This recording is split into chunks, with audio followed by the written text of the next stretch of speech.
Bonjour à toutes et à tous, vous êtes bien sur Télé Goël, votre télévision au cœur du bassin minier. Nous sommes le jeudi 3 novembre, les vacances sont terminées. Et oui, toute bonne chose a une fin. Nous parlerons aujourd'hui de l'exposition L'Histoire commence en Mésopotamie et la visite de François Hollande au Louvre-Lens pour dévoiler la plaque du futur centre de conservation des œuvres de Liévin. Le salon du bien-être à Arnes. On se demandera si un meunier s'adore vraiment. Rencontre avec YY en résidence à Méricourt. Halloween et un cours de Zumba original. On partira avec les maquettistes méricourtois en Normandie et le portrait d'un passionné de jogging qui nous emmène faire le marathon de New York le week-end prochain. On se retrouve tout de suite sur le plateau avec Nathalie.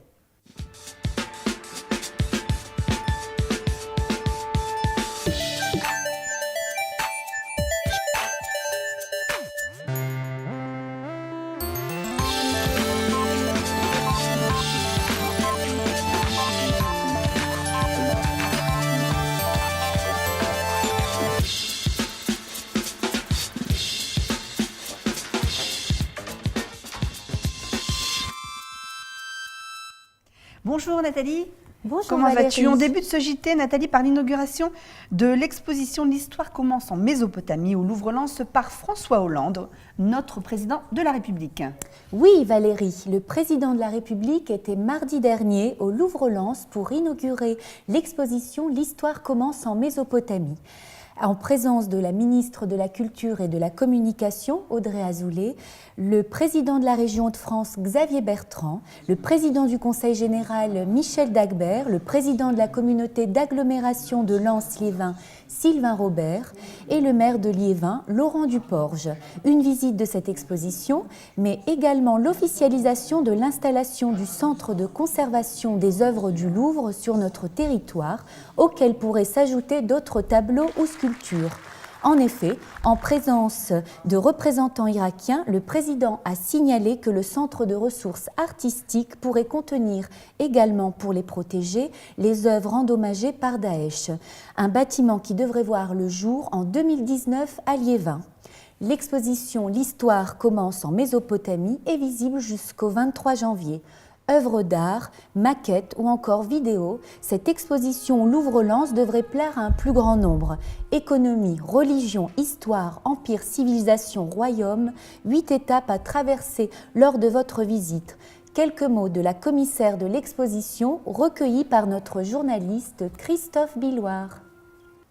C'est un pays qui a une histoire très longue, à la fois dans la préhistoire et dans l'histoire, que conventionnellement on fait commencer avec l'apparition de l'écriture, écriture qui apparaît vers 3200 avant notre ère, à la fin du 4e millénaire.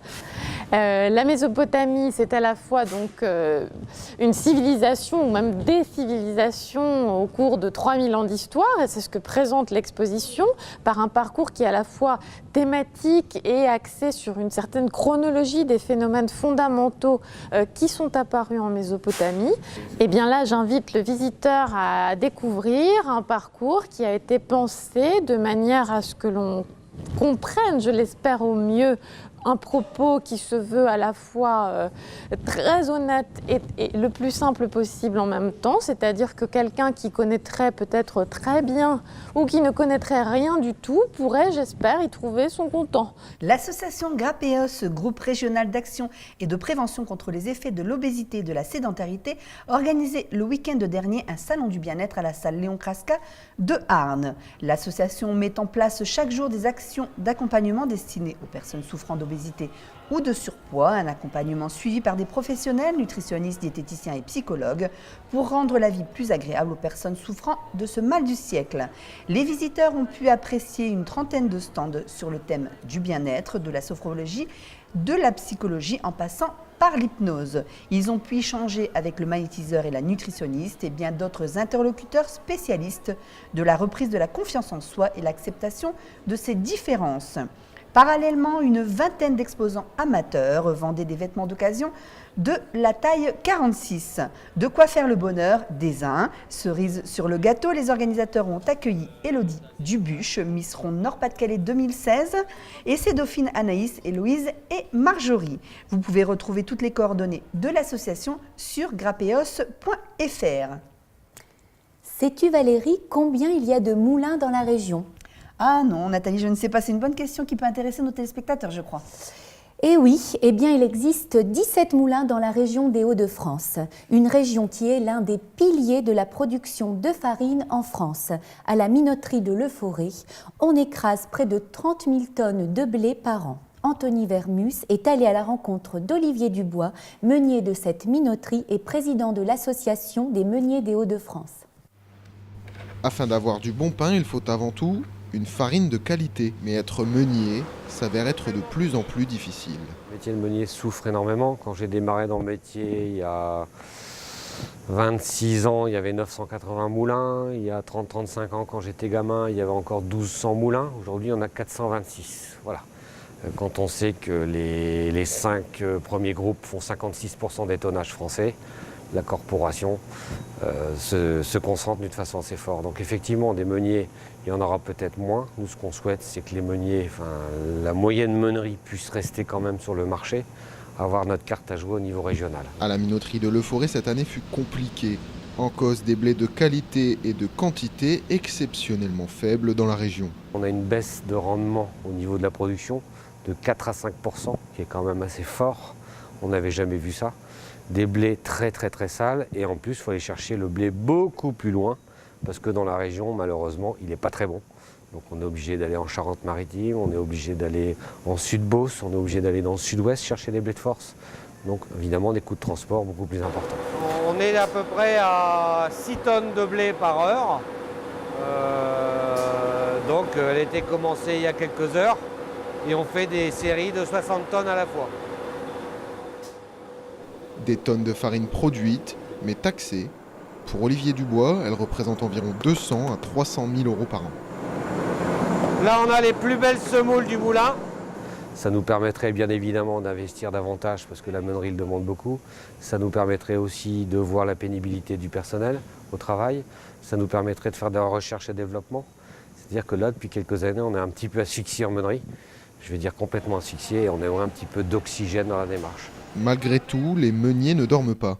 La minoterie de Leforêt écrase chaque jour 150 tonnes de blé.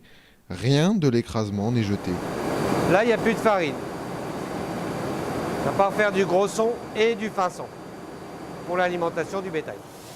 Chaque gramme de farine extrait de ces blés est minutieusement observé, emballé et même testé.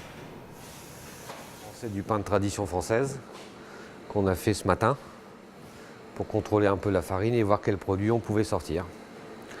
Et là, Frédéric, notre boulanger, est en train d'enfourner. Tradition française, baguette. Baguette. Donc là, on contrôle des farines pour voir un peu le résultat qu'on sort. Avec l'expérience, on voit au toucher, on voit visuellement quand on pétrit, quand on façonne, quand on divise, on ressent les choses, c'est l'habitude qui parle, quoi.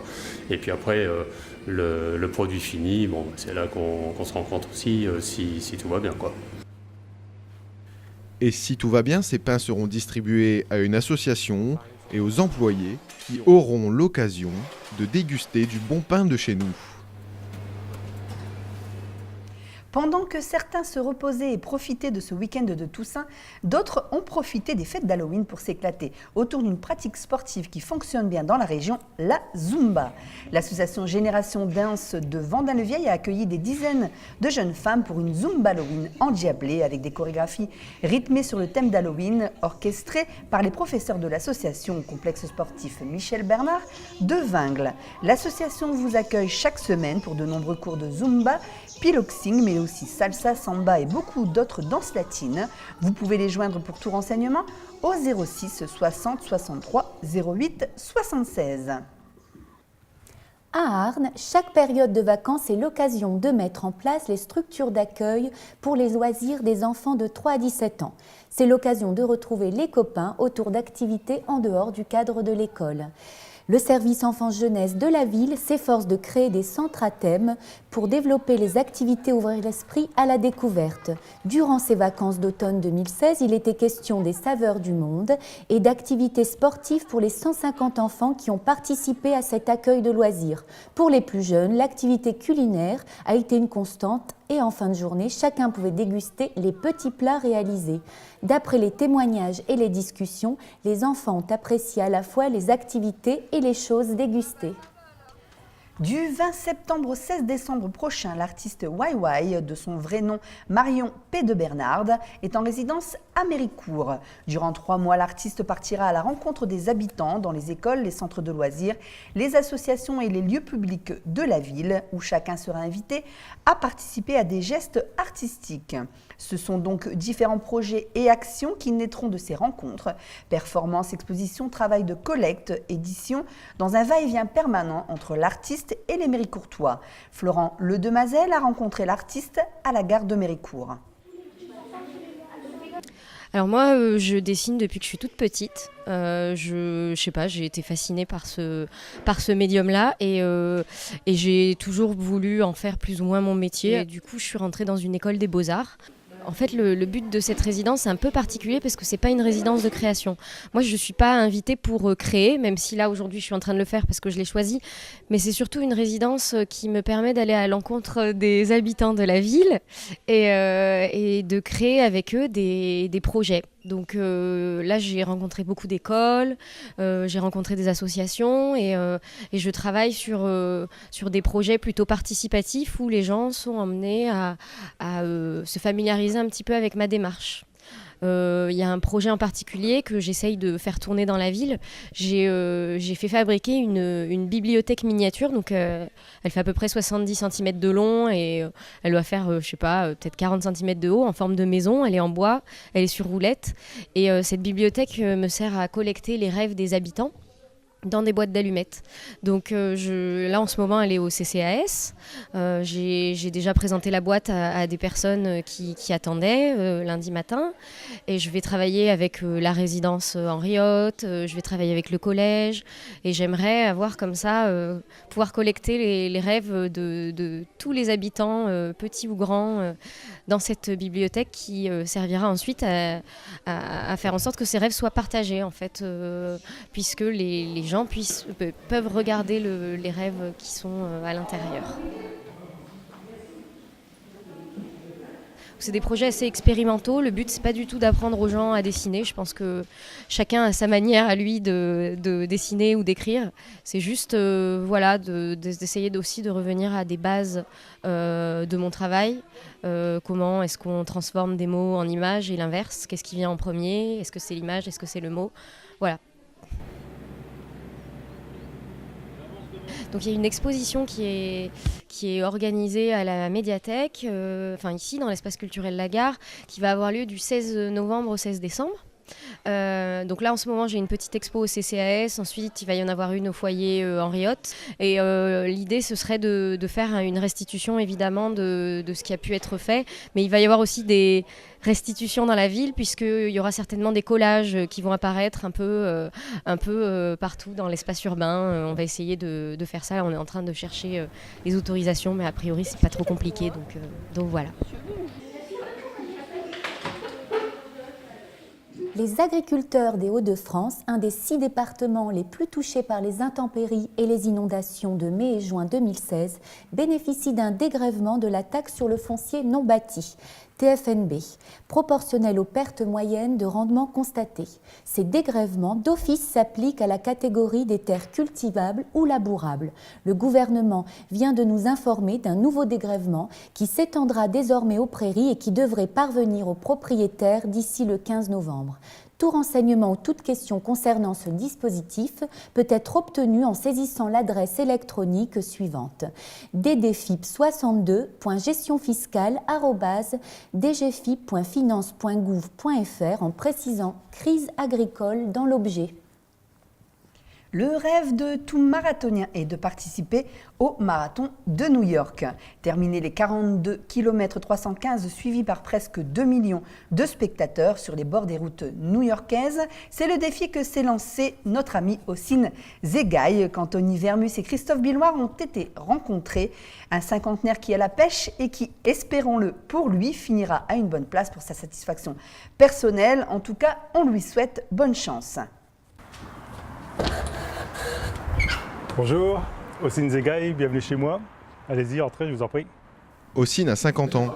Il est jogger depuis 12 ans et pour son 8e marathon, après Paris, Amsterdam, Rotterdam ou encore Reims, son épouse Amel lui a offert l'occasion de fouler les routes des 42 km du marathon de New York. Alors forcément, il se prépare pour l'occasion. Quand j'ai commencé mon entraînement pour le marathon de New York, j'ai commencé il y a 8 semaines, exactement le 31 août. J'étais à 107 kg. Là aujourd'hui, je suis à 100 kg. Donc en faisant attention à mon alimentation, en mangeant plus sainement, je n'ai pas réduit les quantités, mais je mange plus sainement. Et l'entraînement, cela fait que j'ai descendu de 7 kg. Son premier marathon, il l'a terminé en 5h35 minutes. Depuis, sa progression est réelle puisqu'il a un record à 4h et 2 minutes. Son objectif, passer la barre des 4 heures. Mais à New York, il veut avant tout passer la ligne. Ça sera vraiment une réelle fierté. J'aurais fait le marathon de New York. J'aurais peut-être pas fait 2h50 ou 3h30. Je vais peut-être faire 4h30. Mais moi, l'essentiel, c'est de faire New York. Pas en touriste, mais de faire le marathon de New York. Comme on dit, nous au club, c'est The Marathon.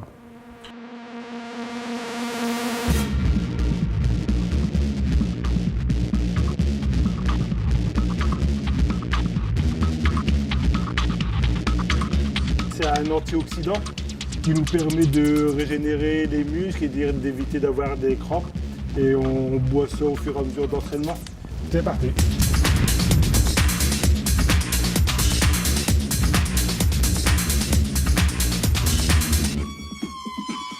Là, c'est 20 minutes d'échauffement. Normalement, c'est très lent, mais je suis un peu trop rapide, c'est pas grave. Et ensuite, c'est 3 fois 2 km allure marathon. Comme je veux effectuer mon marathon en 4 heures, il faut que je cours 1 km en 5 minutes 40 secondes. Donc l'objectif de ce soir, c'est faire 3 fois 2000 à 5,40. Et entre chaque 2000, c'est un repos de 2 minutes. Soit en marchant, soit en trottinant. Pour ma part, c'est en marchant, parce que j'en aurai besoin. Ossine fait partie du club de course à pied de Noyelles-sous-Lens, le Défi Noyellois, où il y retrouve ses amis runners. Les plans d'entraînement qu'on m'a proposé, que j'ai suivi à 100%, chose que je ne faisais jamais avant. C'est Laurent Lempereur qui me fait le coaching, qui me prépare mes plans d'entraînement. Et ensuite, j'ai suivi les conseils de Grégory Vasseur. Il m'a dit, tu veux réussir un marathon comme il faut sans être blessé, il faut travailler à 100%. C'est ce que j'ai fait, j'ai travaillé à 100%. J'ai raté aucun entraînement. Allez aussi. Voilà, des supporters. Et voilà, donc là, je suis parti pour 2 km. À tout de suite. Direction New York maintenant pour notre cinquantenaire. Départ le 2 novembre pour une course qui aura lieu le 6. Mais avant son départ, il peut compter sur le soutien de ses fidèles supporters. Le club maquette de Méricourt était invité il y a quelques semaines par l'AMO 61, association maquettiste de l'Orne, qui célébrait ses 20 ans d'existence pour le 12e salon de la maquette. Le club des Hauts-de-France y a présenté ses dernières créations sur le thème militaire, civil ou encore science-fiction afin d'obtenir un prix. Lors de ce concours, et oui, il y a des concours dans le monde de la miniature, les nordistes ont raflé 6 récompenses, dont 3 en or. Rappelons que le club maquettiste de Méricourt est ouvert tous les week-ends, sauf exposition, le samedi après-midi et dimanche matin au complexe sportif Jules Ladoumègue. Rappelons également aux nombreux responsables d'associations qui nous regardent que si vous désirez que l'on parle de vous et que vous avez des images de bonne qualité, faites lors de vos sorties associatives, n'hésitez pas à nous les envoyer ou à nous les apporter sur une clé USB. Nous n'hésiterons pas à parler de vous. L'adresse mail de Télégoël, on peut la rappeler, c'est télégoël.temporaire@gmail.com. Dernière info de ce JT, mardi prochain seront dévoilés les lauréats de l'appel à projet Vivaler, le cluster sport santé et bien-être à l'Arena Stade Couvert de Liévin. Une info sur laquelle nous reviendrons dans notre prochain JT. C'est un des plus grands salons internationaux des métiers qui va se tenir à Lens les 18, 19 et 20 novembre prochains. Le salon de l'IMAP, l'Institut des métiers d'art et du patrimoine, occupera comme l'an dernier les salons du Stade Bollaert. Tout de suite, nous accueillons notre invitée du jour, Margarita Balzerani, la directrice générale de l'IMAP, l'Institut des métiers d'art.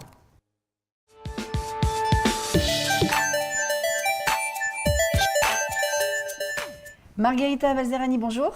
Bonjour. Comment allez-vous? Très bien. Alors, l'événement va bientôt arriver. Est-ce que vous êtes prêts? Est-ce que vos équipes sont prêtes? On est prêts.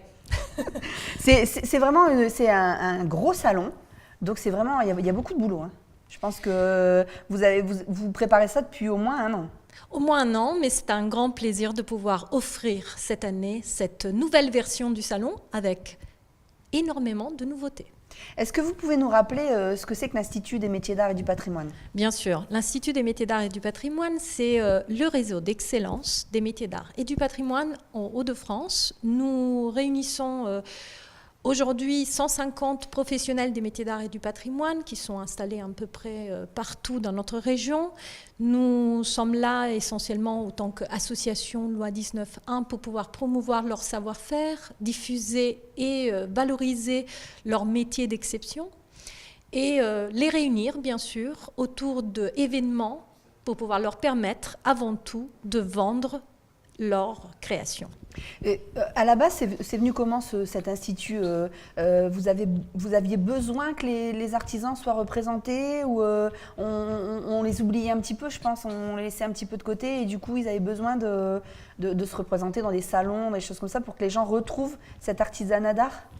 Je pense qu'aujourd'hui, acheter un objet chez un artisan d'art, c'est une sorte d'acte engagé.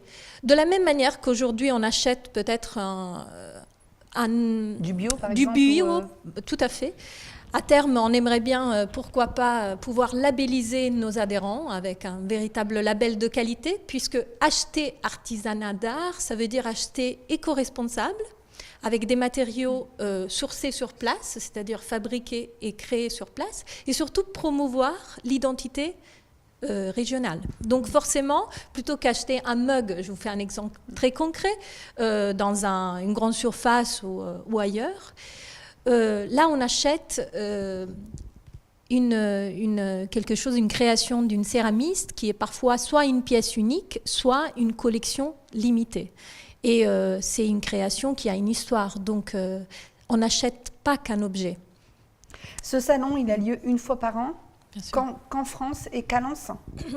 L'idée, c'était véritablement de pouvoir permettre d'offrir une grande vitrine d'excellence. On parle d'excellence, mais d'excellence populaire, parce que ce salon reste quand même un salon ouvert à tous et gratuit surtout.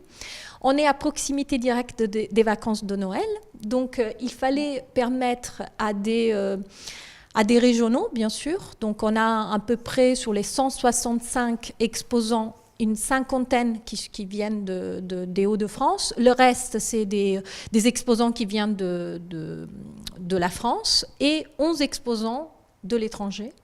Et l'idée, c'était véritablement, entre Paris et Bruxelles, pouvoir permettre de donner une vitrine d'excellence, donc un lieu et surtout un événement qui puisse leur donner l'opportunité d'une part de rencontrer le public, de pouvoir montrer leur savoir-faire en direct, puisque nous avons presque 52 exposants qui vont faire des démonstrations live, et surtout pouvoir vendre leur création. C'est vraiment un salon professionnel, mais surtout un salon où on peut acheter des œuvres et des créations. D'accord. Quel métier on retrouve sur ce salon?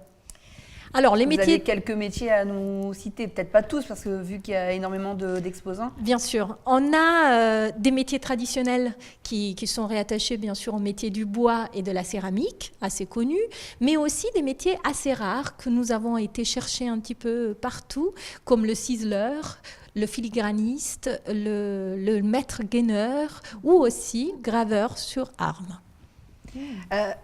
Quel est le programme pour ces 3 jours? Il démarrait le 18. J'ai envie de dire qu'un visiteur qui vient en famille et même qui envisage de faire un tour avec les enfants pourrait rester sur place presque un après-midi entier ou même une journée entière parce que en fait il y a 3 étages et donc cette année on a décidé de vraiment permettre de découvrir 3 thèmes. Donc on part avec le premier étage avec la transformation de la matière qui est à la base vraiment de l'idée des métiers d'art. Au deuxième étage, vous avez vraiment des exposants dédiés aux décorateurs, à la décoration d'intérieur ou des pièces comme la céramique. Au 3e étage, on propose une ambiance plutôt feutrée avec habiller le corps. Donc des créateurs de vêtements ou des créateurs qui travaillent plutôt avec des maroquiniers ou des bijoux contemporains.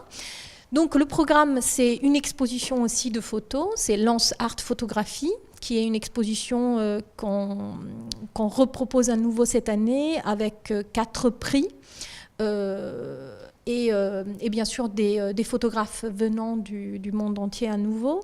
Ensuite, une très belle collaboration avec le musée du Louvre parce que en fait, c'est un élément structurant, comme vous le savez, pour la région, mais pas seulement, mais aussi pour nous en tant que IMAP.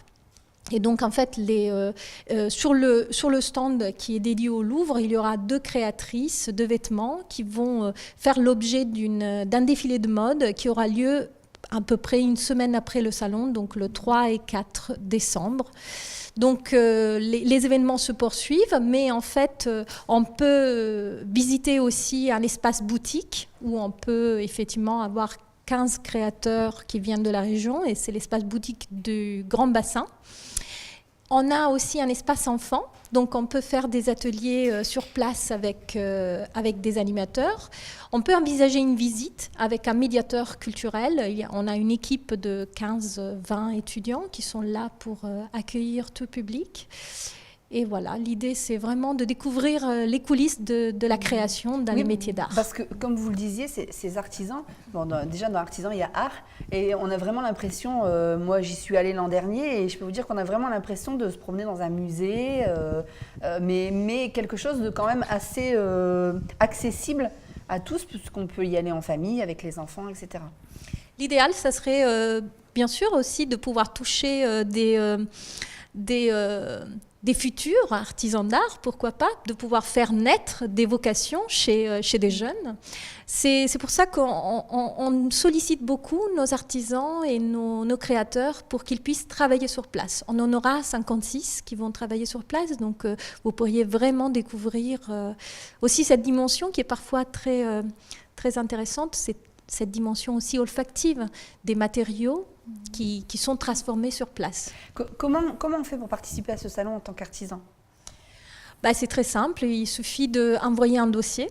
Et ensuite, le fait d'envoyer, c'est très simple. Ensuite, bien sûr, il y a une sélection assez stricte qui est faite sur des critères qui sont réattachés à la liste des métiers. Qui est une liste très structurée en France. C'est un secteur économique très structuré en France, les métiers d'art. Donc, ce comité de sélection se réunit 2 fois pendant l'année. Et depuis l'année dernière, la présidence de ce comité est sous l'égide du directeur du musée du Louvre. Donc, ceux qui souhaitent, bien sûr, ils pourront même commencer à envoyer leur dossier pour l'année prochaine dès maintenant. Oui, parce que là, c'est complet pour cette année. Malheureusement, oui, c'est complet. Donc, c'est complet, il faut commencer à s'inscrire pour l'an prochain déjà. Bien sûr. D'accord. On va rappeler les dates, le lieu et les horaires. Alors, le lieu, c'est un lieu qu'on affectionne particulièrement parce que c'est le stade Bollaert de l'Hélice. Nous avons cette grande opportunité de pouvoir ouvrir les portes des salons prestige. Donc, les dates, c'est 18, 19, 20 novembre, de 10h à 19h, entrée gratuite. entrée gratuite, il faut bien le rappeler. Margherita Vazerni, merci d'être venue sur le plateau. On sera sûrement là pour l'inauguration, je crois que c'est le 17 novembre par contre. Et nous vous invitons à réserver vite votre week-end pour rendre visite à ces artisans d'art qui font le patrimoine de notre bassin minier et d'ailleurs. Il commence à faire partie du patrimoine de Télé-Goël. En tout cas, on espère qu'il restera longtemps avec nous. Tout de suite, on retrouve Fred pour nous parler sport.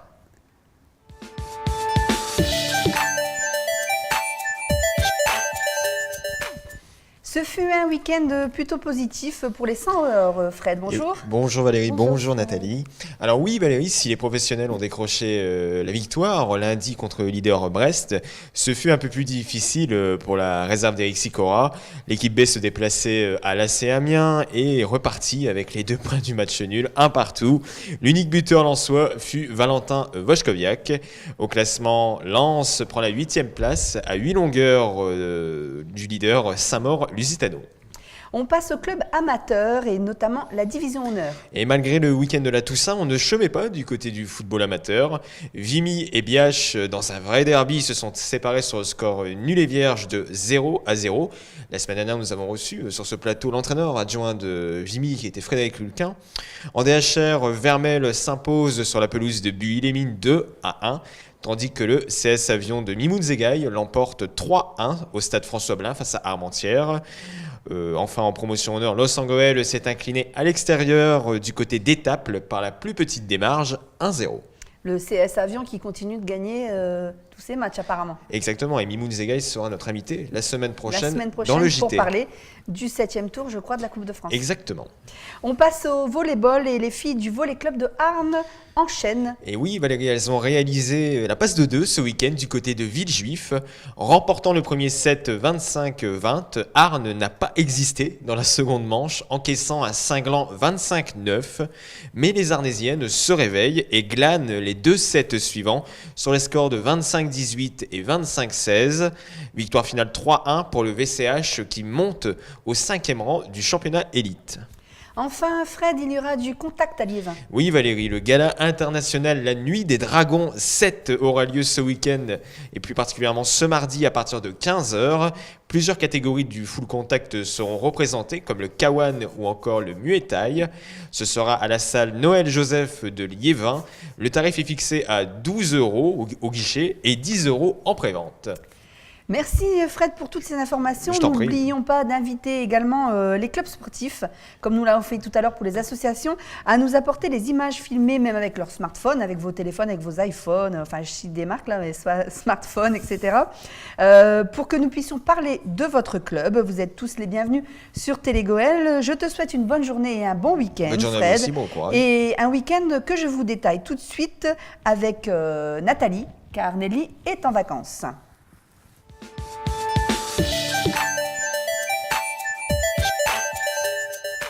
Alors Nathalie, Nelly a pris quelques jours de vacances. Que va-t-on pouvoir faire ce week-end sur le bassin minier ? Ma chère Valérie, Nelly nous avait déjà donné quelques pistes la semaine dernière pour ce week-end. Du coup, on enchaîne avec un spectacle mercredi 9 novembre à la salle de l'Arc-en-Ciel de Liévin. Ça s'appelle Air de jeu de la compagnie La Cuillère. C'est à 19h. Et ça raconte l'histoire de Jeannette, depuis sa venue au monde jusqu'au jour où elle-même devient maman. Tout au long de ce parcours, elle se construit par le biais de nombreuses rencontres qui la font grandir et petit à petit la font se positionner en tant qu'adulte. Mercredi 9 novembre également, la compagnie La Matina vous attend à la médiathèque François Mitterrand de Noyelles-sous-Lens pour un spectacle intitulé BAP dans le cadre du festival Tcholoupio. Un son, une image, voilà BAP, la chenille BAP, un festival de sons et d'effets pour les petits jusque 5 ans. Ça se passe le 9 novembre à 15h à Noyelles-sous-Lens. On continue avec une exposition, celle de Arnes, Nos morts 1916, présentée au musée d'histoire et d'archéologie de Arnes. En effet, dans le cadre des commémorations de l'armistice et en lien avec le centenaire de la Grande Guerre, l'association Les Amis du Vieillard nous propose de découvrir une très belle exposition du 5 au 13 novembre prochain. Et nous vous en parlions tout à l'heure, vous pouvez d'ores et déjà marcher sur les traces de votre président de la République et visiter l'exposition « L'histoire commence en Mésopotamie » du Louvre-Lens, visible jusqu'au 23 janvier, du lundi au dimanche de 10h à 18h, sauf le mardi. Plus de renseignements sur www.louvrelens.fr. C'est fini pour aujourd'hui, Nathalie, au revoir. On se retrouve jeudi prochain pour une nouvelle édition. N'hésitez pas à nous laisser vos commentaires sur Twitter ou Facebook et retrouvez votre JT sur telegoel.fr si vous ne l'avez pas vu ou si vous souhaitez le revoir. Bonne soirée et bonne journée à tous et à bientôt sur Telegoel.